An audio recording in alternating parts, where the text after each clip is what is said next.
नमस्ते बिटिया, हमेशा खुश रहो बिटिया।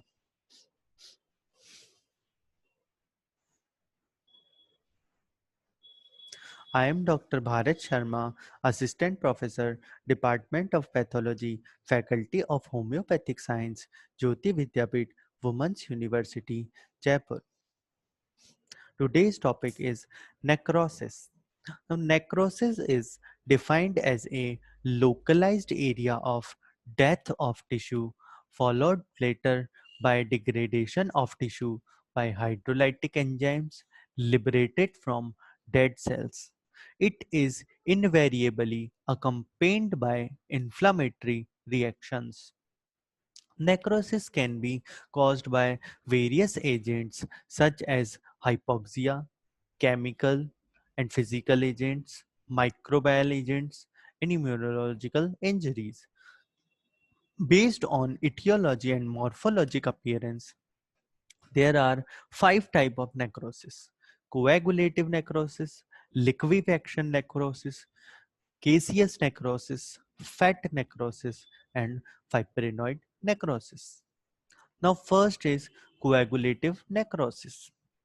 This is the most common type of necrosis caused by irreversible focal injury, mostly from sudden cessation of blood flow or ischemic necrosis, and less often from bacterial and chemical agents.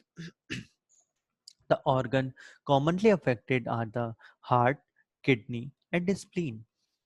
In gross appearance, focus of coagulative necrosis in the early stage is pale, firm, and slightly swollen, and is called infarct.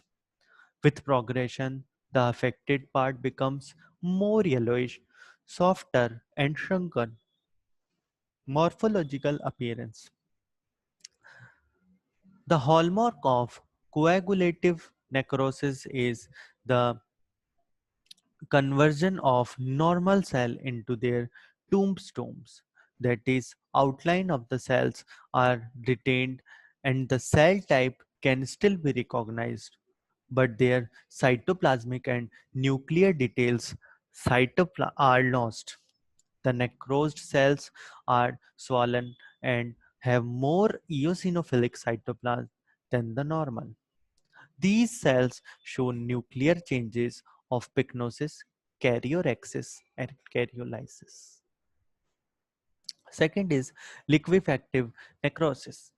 Liquefaction or colliquative necrosis also occur commonly due to ischemic injury and bacterial or fungal infection, but hydrolytic enzymes in tissue degradation have a dominant role in causing semi-fluid material. The common examples are infarct brain and abscess cavities. Gross appearance: the affected area is soft with liquefied center containing necrotic debris. Later, a cyst wall is formed. Microscopical examination: the cystic space contain necrotic cell debris and macrophages filled with phagocytosed material. The cyst wall is formed by proliferating capillaries, inflammatory cells, and gliosis, proliferating glial cells in the case of brain, and proliferating fibroblast in the case of abscess cavity. Third is caseous necrosis.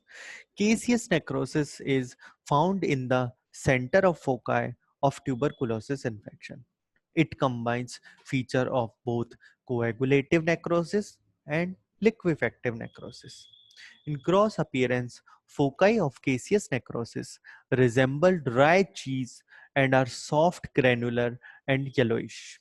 This appearance is partly attributed to the histotoxic effect of lipopolysaccharides present in the capsule of the tubercle bacilli, Mycobacterium tuberculosis.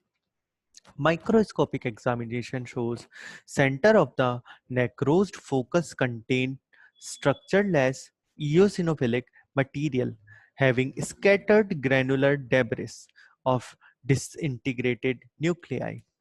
The surrounding tissue shows characteristic granulomatous inflammatory reaction consisting of epithelioid cells, modified macrophages having slipper-shaped vascular nuclei, interspread giant cells of Langerhans and foreign body type, and peripheral mantle of lymphocytes. Now, fourth is fat necrosis. Fat necrosis is a special form of cell death occurring at mainly fat-rich anatomic locations in the body. The examples are traumatic fat necrosis of the breast, especially in heavy and pendulous space, and mesenteric fat necrosis due to acute pancreatitis. Gross appearance: the necrosis appears as yellowish white and firm deposits. Formation of calcium soap impart the necrosis foci firmer and chalky white appearance.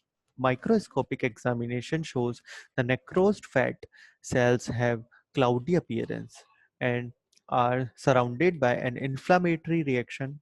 Formation of calcium soaps is identified in the tissue section as amorphous granular and basophilic material.